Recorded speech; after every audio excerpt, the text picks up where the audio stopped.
भक्ति मर्यादा। नोट: सत्यनाम प्राप्ति के लिए तथा प्राप्त करने के बाद आवश्यक नियम जिनमें से एक भी नियम खंड नहीं करना है। यदि निम्न नियमों का पालन नहीं कर सकते तो सत्यनाम न लें। उपदेश प्राप्त पुण्यात्माएं परमात्मा के मार्ग पर चलती हैं। वह परमात्मा प्राप्ति के लिए यात्रा प्रारंभ करती हैं। यात्री बहुत ही कम सामान लेकर यात्रा करता है। अधिक भार उठाकर यात्रा करना संभव नहीं होता। जो सांसारिक परंपराएं हैं वे व्यर्थ का भार है जो भक्ति मार्ग में यात्रा करने में बाधक हैं। इसलिए इस भार से मुक्त होने के लिए निम्न नियमों का पालन करना अनिवार्य है। नंबर 1, किसी के पैर नहीं छूने और न ही दूसरे को छूने देना है। यदि अचानक या मना करने पर भी पैर छू लेता है तो उस स्थिति में नाम खंड नहीं होता। आपने किसी को बद्दुआ या आशीर्वाद नहीं देना है, न ही इच्छा करके किसी से आशीर्वाद लेना है। कोई आपके सिर पर आशीर्वाद के लिए हाथ रखे तो आपने मना करना है, फिर भी कोई हाथ रख देता है तो आपका उपदेश सुरक्षित है, परंतु आपने आशीर्वाद व बद्दुआ बिल्कुल नहीं देनी है, क्योंकि आशीर्वाद देने से आपकी भक्ति कमाई क्षीण हो जाती है। जैसे एक पहिए की ट्यूब से दूसरे पहिए की ट्यूब में हवा डालने से आपकी गाड़ी खड़ी हो जाएगी, आपको हानि हो जाएगी। एक उपदेशी बहन ने अपने अनुपदेशी भाई को स्वस्थ होने का आशीर्वाद दे दिया। भाई तो स्वस्थ हो गया परंतु बहन इतनी अस्वस्थ हुई कि 1 महीना अस्पताल में रही। पुनः उपदेश लिया, अपनी गलती की क्षमा याचना करने पर ही वह स्वस्थ हो पाई। इसलिए सर्व से प्रार्थना है कि यह गलती न करें। इसी प्रकार अन्य नियमों के खंड करने से आपकी राम नाम की गाड़ी में पंचर हो जाएगा, वह भी रुक जाएगी, अर्थात आप जी को हानि होगी। पूर्व समय में सती प्रथा यानी परंपरा थी। जिस किसी का पति मर जाता था तो उसकी स्त्री को भी उसी मृत पति के साथ जिंदा जलाया जाता था, जो एक महाजालिम कर्म था। उस समय के मानव समाज ने उस कुरीति को मजबूरन मानना पड़ता था। किसी महापुरुष ने संघर्ष करके उस सती प्रथा को बंद कराया। समाज के रूढ़िवादी व्यक्तियों ने बहुत विरोध भी किया, परंतु प्रयत्न सफल हुआ तो आज सर्व बहनें सुखी हैं। इसी प्रकार ये सर्व परंपराएं जानो जो मानव समाज पर भार हैं। इनको समाप्त करने से ही भार मुक्त हो सकेंगे तथा भक्ति मार्ग पर आसानी से चल सकेंगे। नंबर 2, टीवी, कंप्यूटर तथा मोबाइल में फिल्म, सीरियल, मैच, कार्टून देखना तथा मोबाइल में वीडियो गेम आदि नहीं खेलना है। नंबर 3, किसी को दान, बिना सिला कपड़ा, सीधा आदि नहीं देना है। न ही किसी धार्मिक स्थल, मंदिर, मंडी के लिए पैसे देने हैं और न ही उनके किसी भंडारे में जाना है। जैसे धर्मशाला, गली पक्की करने, कुआं तथा तालाब यानी जोहड़ की खुदाई, खेतों के साजले, नाले की खुदाई तथा अन्य इसी प्रकार के सामूहिक सामाजिक कार्यों के लिए पैसे दे सकते हैं। नंबर 4, माथे पर तिलक न लगाना है और नहीं लगवाना है। भात में पटरे पर नहीं चढ़ना है। गले में माला नहीं डलवानी है और नहीं डालनी है और नहीं किसी की झोली में पैसे डालने या लेने हैं। यदि दोनों पक्ष उपदेशी हैं तो विवाह केवल असुर निकंदन रमैणी करके साधारण विधि से करना है तथा भात परंपरा को समाप्त करना है। नंबर 5, कोई त्योहार, जागरण, मुंडन, धार्मिक अनुष्ठान, जन्मदिन, छठी आदि नहीं मनाना है, न ही उसमें जाना व सहयोग करना है। नंबर 6, किसी को दुआ या बद्दुआ नहीं देनी है। नंबर 7, किसी को good morning, good afternoon, good evening, good night आदि शब्द नहीं बोलने हैं।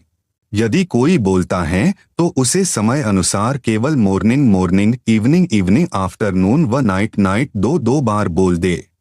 Number 8, happy birthday, happy new year तथा गुड बाय आदि शब्द नहीं बोलने हैं।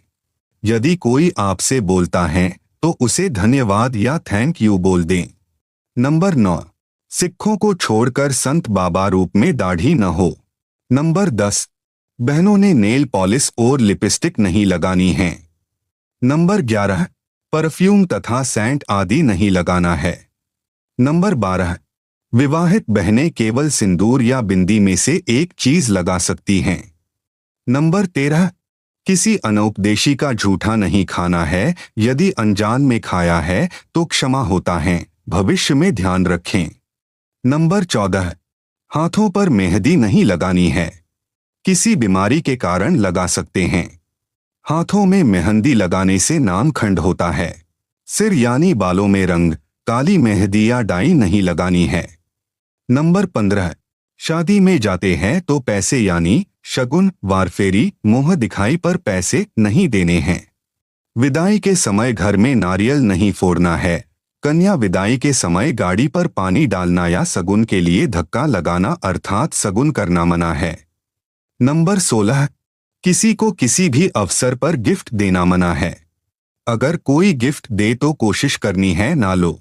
अगर कोई पीछे से रख जाए या डाक या कोरियर द्वारा भेजे तो उसको रख लें, उनके उपलक्ष्य में कुछ रुपए दान आश्रम में कर दें। नंबर 17, परिवार में किसी की भी शादी हो तो परिवार के अन्य सदस्यों के लिए कपड़े आदि नहीं देने व नहीं लेने हैं। नंबर 18, कन्यादान रूप में कपड़े, गहने आदि नहीं देने हैं। रुपये भी इस उपलक्ष्य में देने हैं कि आपने वहां खाना खाया है। और बहन के घर जाते हैं तो इसी उद्देश्य से पैसे दे सकते हैं कि आपने वहां खाना खाया है या चाय आदि पी है। यह ध्यान रहे, यदि अधिक धन दे दिया तो आपकी बहन पर आपका ऋण न हो जाए तथा संस्कार न जुड़ जाएं। क्योंकि हम संस्कार वश ही यहाँ काल जाल में रह जाते हैं। यदि आप पैसा देना चाहें और बहन न लेवे तो दोनों ही भार मुक्त हो जाते हैं। यदि बहन बुआ जी आदि उपदेशी हैं तो उनको चाहिए कि वह पैसा, रुपया, कपड़ा, आभूषण कदापि न लें। प्यार से कहें कि आपने कह दिया, हमने मान लिया, ऐसे शिष्टाचार से मना कर दें। नंबर 19, स्कूल में गायत्री मंत्र बोलते समय ओम शब्द नहीं बोलना है, क्योंकि जिसे गायत्री मंत्र कहते हैं यह यजुर्वेद के अध्याय 36 का मंत्र 3 है। मूल पाठ में ओम मंत्र नहीं है। वेद परमात्मा की अनूठी देन है। इसमें वृद्धि या कटौती करना परमात्मा का अपमान है। लाभ के स्थान पर हानि ही होती है, इसलिए इस मंत्र के साथ ओम नहीं बोलना है। यजुर्वेद के अध्याय 36 मंत्र 3 अर्थात कथित गायत्री मंत्र मात्र परमात्मा की महिमा का एक मंत्र है। इसे पढ़ने से परमात्मा के गुणों का ज्ञान होता है। जैसे बिजली की महिमा कहीं लिखी हो, उसको कविता बनाकर गाते रहने से बिजली के गुणों का ज्ञान तो होता है, परंतु बिजली का लाभ नहीं मिल सकता। लाभ तो बिजली का कनेक्शन लेने से ही मिलेगा। इसी प्रकार यजुर्वेद अध्याय 36 मंत्र 3 जिसको गायत्री मंत्र बताकर जाप करने को कहते हैं, वह व्यर्थ है, क्योंकि यह मंत्र तो परमात्मा की महिमा का ज्ञान कराता है, परमेश्वर के गुणों अर्थात लाभ को बताता है। वह लाभ अधिकारी संत से सत्यनाम व सारनाम की दीक्षा प्राप्त करके अर्थात कनेक्शन लेकर ही प्राप्त हो सकते हैं। यजुर्वेद अध्याय 36 मंत्र 3 अर्थात गायत्री मंत्र की आवृत्ति करने से नहीं। फिर भी कोई अज्ञानी व्यक्ति विद्यार्थियों को विवश करे तो ओम शब्द का उच्चारण न करें, केवल गायत्री मंत्र का भूर्भुवः स्वः से ही उच्चारण प्रारंभ करें। ओम एक अक्षर को न लगाएं। अध्यापकों को चाहिए कि यजुर्वेद अध्याय 36 मंत्र 3 की अपेक्षा संत गरीबदास जी महाराज की वाणी से मंगलाचरण विद्यार्थियों से बुलाएं। गायत्री मंत्र से कई गुना लाभ होता है, परंतु सत्यनाम तथा सारनाम बिना सब व्यर्थ है। नंबर 20, मुर्दे के अंतिम संस्कार में लकड़ी डाल सकते हैं। कंधे पर या अन्य साधन द्वारा शव को ले जा सकते हैं। नंबर 21, मुर्दे पर एक से अधिक कफन नहीं डालना है। यदि आपसे पहले किसी ने कफन डाल रखा है तो आपने कफन नहीं डालना है, क्योंकि कफन केवल एक ही होता है। अगर पहले कफन डाल रखा है फिर किसी ने एक से ज्यादा कफन डाला है तो नामखंड होता है। नंबर 22, शादी में खाना खा सकते हैं, यह मानकर पैसे दे सकते हैं कि आपने यहाँ भोजन खाया है। नंबर 23, यदि दोनों पक्ष उपदेशी हैं तो पीलिया देना, छुछक देना बंद करना है। एक पक्ष अनुपदेशी है तो केवल दो जोड़ी कपड़े केवल जच्चा व बच्चे के देने हैं। नंबर 24, नौकरी पर ऑफिस में जब कोई रिटायर होता है तो ऑफिस में सभी आपस में पैसे इकट्ठे करके उसे गिफ्ट तथा पार्टी देते हैं। ऐसा कर सकते हैं। इसमें थोड़ा बहुत दे सकते हैं, लेकिन उपदेशी ने कतई नहीं लेना है। नंबर 25, घर में जब बहन आती हैं तो उसे कपड़े व पैसे नहीं देने हैं। अगर बहन या बेटी अनुपदेशी है तो बहुत कम 1 या 2 जोड़ी कपड़े दे सकते हैं। बच्चों के लिए खाने पीने का सामान दे सकते हैं, और अगर जब बहन के घर जाते हैं तो साथ में बच्चों के लिए फल, मिठाई आदि ले जा सकते हैं। नंबर 26, स्कूल में विदाई पार्टी के समय बच्चे पैसे दे सकते हैं। नंबर 27, यदि गौशाला की कमेटी रजिस्टर्ड है तो रुपए दे सकते हैं, यदि रजिस्टर्ड नहीं है तो चारा आदि दे सकते हैं। आप सुन नंबर 28, शादी की मिठाई कोई घर में लेकर आए तो और कुछ शादी के नाम के कार्ड के साथ मिठाई लाते हैं तो हृदय से मना करें।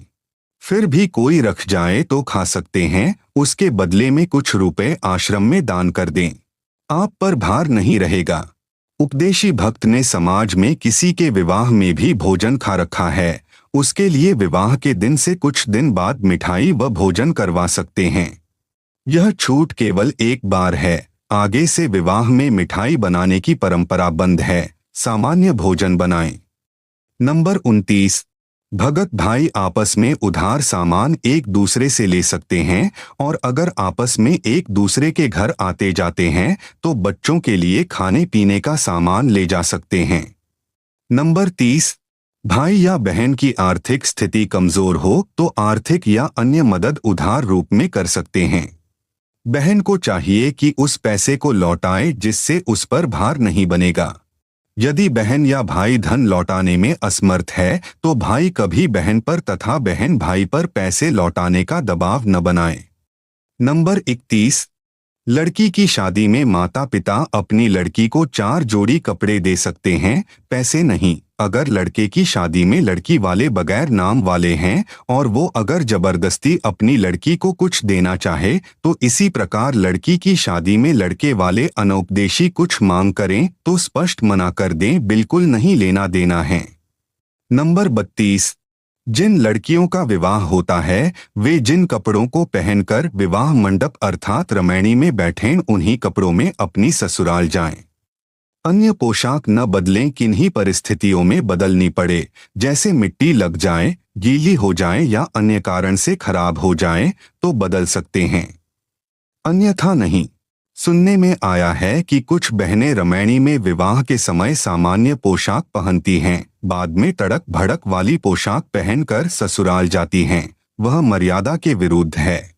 विवाह के समय जैसी भी नई या पुरानी पोशाक पहन रखी है उसी को पहनकर ससुराल जाएं। अन्य या उपरोक्त परिस्थितियों में पोशाक बदली जा सकती है। नंबर 33, आपके द्वार पर कोई भिक्षुक आता या कहीं बाजार में आपसे कोई भिक्षा मांगता है तो उसे पैसे न दें, खाना खिला दें। यदि उसको वस्त्र की आवश्यकता है तो वस्त्र बिना सिला न दें, पुराना या नया सिला हुआ कपड़ा दें। कंबल चद्दर भी पुराना दें नहीं तो अधिकतर भिक्षुक शराबी कबाबी हैं, नए कपड़ों को बेचकर शराब आदि नशीली वस्तुओं का प्रयोग करते हैं, वह दोष दान करने वाले को भी लगेगा। एक श्रद्धालु ने कहा कि यह अच्छा सा नहीं लगता कि भिक्षुक को रुपए न दें, आत्मा नहीं मानती। उसके लिए उत्तर तथा एक उदाहरण यह है कि एक भद्र पुरुष ने एक